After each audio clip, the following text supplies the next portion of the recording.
Why is the Pope in Marseille and not in Paris or Lille or Lyon?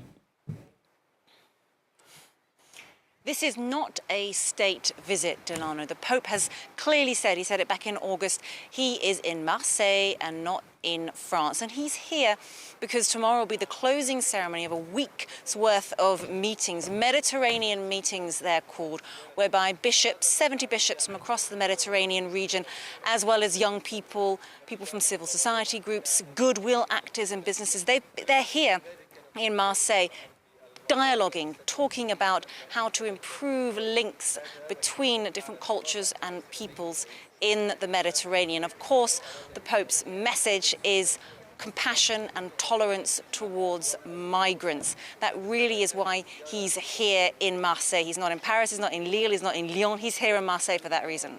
And what's on the agenda over the next 2 days, Claire?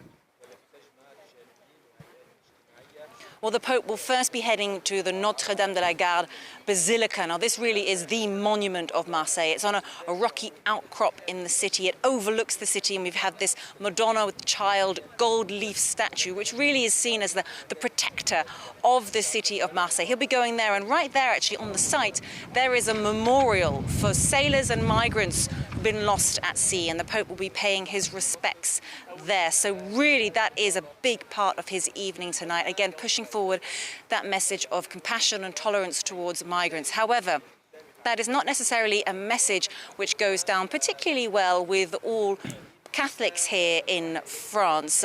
Far-right and right-wing politicians tend to rely on the Catholic vote when they're trying to get elected, and those politicians tend to have the view that France should be closing its borders and not necessarily being compassionate and tolerant towards migrants. So that's the Pope's message here while he's in Marseille. It's not necessarily something that is sort of unanimously supported by Catholics here in France.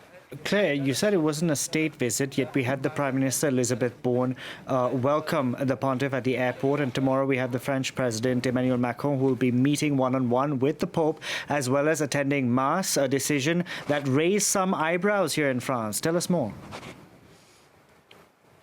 Certainly, and not just any mass. This is a mega mass at the city's Velodrome Stadium. We're expecting 57,000 people in that stadium. Emmanuel Macron and his wife Brigitte will be there. Now, he says he's going in an official capacity as a president, not as a Catholic. He will not be receiving communion. He will not be showing any religious signs or symbols, and that, of course, is all in line with France's secularism values. France has its own strict version of secularism, which really separates the church from the state. But Emmanuel Macron's presence tomorrow at the Mass has attracted criticism, particularly from left-wing politicians, the head of the Communist Party, as well as the La France Insoumise left-wing party, far-left party. They've come out and said, listen, as the President of the Republic, he should not be at a Mass with the Pope on French soil. It's not appropriate, particularly as we are in the midst of a big argument here in France about the wearing of abayas in state school. Here in France, pupils, teachers are not allowed to wear any religious symbols when they're on school premises. And there was a grey area when it came to abayas, which are worn by women. The Education Minister, Gabrielle Attal, just at the beginning of term, clarified that and said that abayas were not allowed in state schools. And that, in that context, some on the left are saying, how can we forbid the wearing of abayas in state schools, and yet the French president is celebrating Mass with the Pope? Claire, thank you very much for that update. Claire Paccalin reporting there for us from Marseille.